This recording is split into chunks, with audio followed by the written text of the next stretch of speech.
Indeed, Aaron, as we do so, because this is a serious engagement, let us avoid demonizing. Because I've listened to Omar over time, saying one constant factor, another constant factor. I want you to know one of those factors has been sitting here with you. Because as a running mate to Raila in 2013 and in 2017, okay? And I know you were my Secretary General. Considered the election of 2007 and you Peter Katikati hapo. No, that's a different thing. Kindly finish 1 minute. Of course I did. It's a fact I did, and I saved your country. Kindly, Suba, finish. You know, when you stop being childish, Omar, we'll make progress. Hassan. Let's don't get angry, sir. Okay, let's Hassan. So you'll never be governor of Mombasa. I can give it to you. That's why now this is going. President of Kenya, I can give it to you. I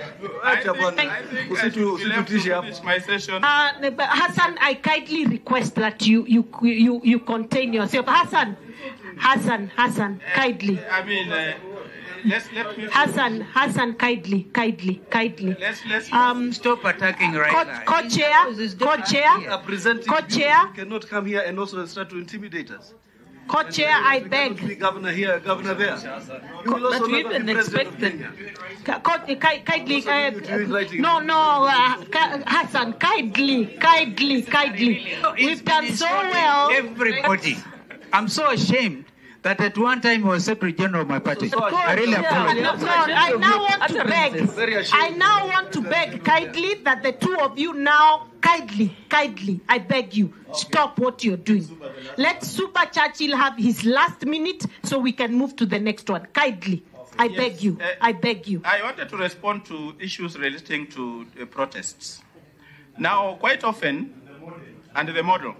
Now, you talked about the model, yes. And may I kindly request that the exchange be expunged from the Hansard, kindly. I've said that there are 3 different election management body models.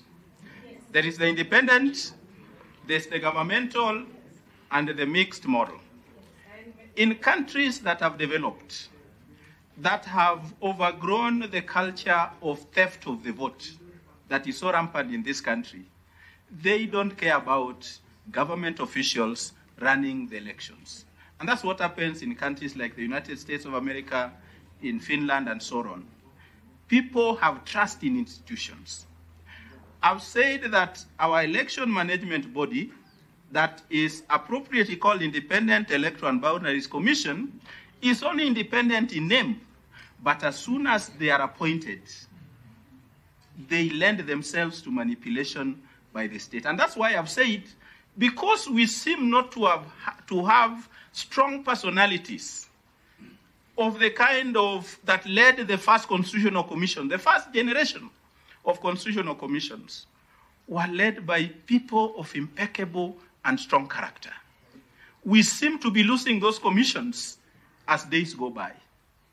And that is why, in my view, and considered view as an election observer for many years, I want to plead with this committee to consider restoring peace in our electoral process by enabling political actors to have a say, not just in the appointment of the panel, but in the commissions themselves. Because as the 2002 election has demonstrated, and which we all celebrated, for the first time, I was in Kondele monitoring elections. The people of Kondele went to the street, not to throw stones, but to celebrate Kibaki's victory. Maybe we need to consider that, so that we have. We've had you, Suba. Lastly, on the gender issue. Yes. You know, you and I were here at Bomas.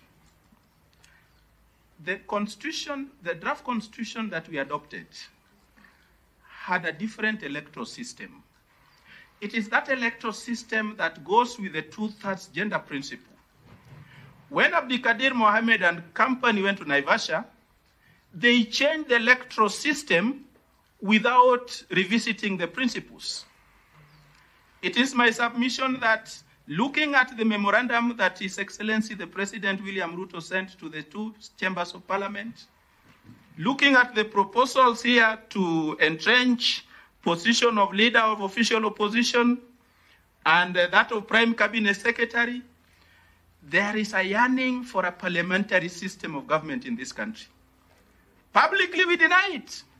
But the reality is that when you look at all these arrangements, including entrenchment of funds, CDF, affirmative action fund, that goes with a different system of government. We do not have to call that head of government prime minister. In South Africa, for example, the gallant people of South Africa do not go to the polls to vote for whoever will be president. They vote for the party. The parties present a list. It is in that list that if you wanted to meet the two-thirds gender principle, for every 2 men or women, you have a woman or a man. For every 2 or 3, you have a person with disability. Okay. I saw the people of El Chamus pleading here that they also want to feel part and parcel of this republic. It is that system that makes it possible for the El Chamus to sit in the National Assembly. And I want to therefore submit and plead with this committee that with all this evidence of unstated yearning for a parliamentary system, that we do not want to boldly say so, let us consider reverting to that system. We can still call our head of government and state president. That's what they do in South Africa, but it's a purely parliamentary system. Okay, that is what they do in Angola, where the people vote for the party. They don't vote for individuals. That is the surest way of ensuring